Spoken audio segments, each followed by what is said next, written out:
ក្រោយវិញឃើញបងប្អូនសប្បាយហឺហាខ្ញុំសប្បាយចិនណាទីក្រុងភ្នំពេញដើរចេញក្រៅគ្មានអ្នកណាស្រែកហៅទៅរកលុយដាក់កប៉ាល់វាពេញគ្រប់យ៉ាងខ្ញុំខំក៏ដល់សារប្រាក់បែកញើសស្រែកសស្រៈមានរបៀបឡើងមកថ្នាក់ពីថ្នាក់មិនចេះជួយតែបើចង់កាត់តាពួកនេះឲ្យចង់ស៊ីឡាប់ខ្ញុំអត់ខ្វល់ចាំសុទ្ធចាក់សាំងខ្ញុំអាចឲ្យតែឯងអេវ៉ាំងមានឃើញទេណាខ្ញុំពេលអីចាំងខ្ញុំវាឡាប់ខ្លួនណាកាន់តែខ្លាំងមើលឃើញទេសាច់ដុំខ្ញុំម៉ាន់លេរីខ្ញុំកុនភាពឲ្យតាន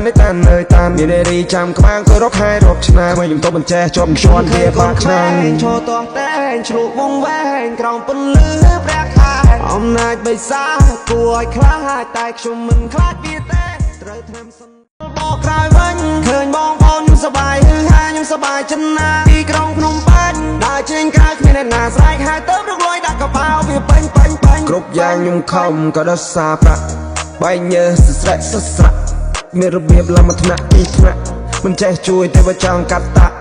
ពួកនេះឲ្យចង់ស៊ីឡាប់ខ្ញុំអត់ខ្វល់ចាំសុទ្ធចាក់សាំងខ្ញុំអាចឲ្យតែឯងអេវ៉ាំងមានឃើញទេណាខ្ញុំពេលអីចាំងខ្ញុំវាឡាប់ខ្លួនណាកាន់តែខ្លាំងមើលឃើញទេសាច់ដុំខ្ញុំម៉ាន់លេរីខ្ញុំកុនភាពឲ្យតាន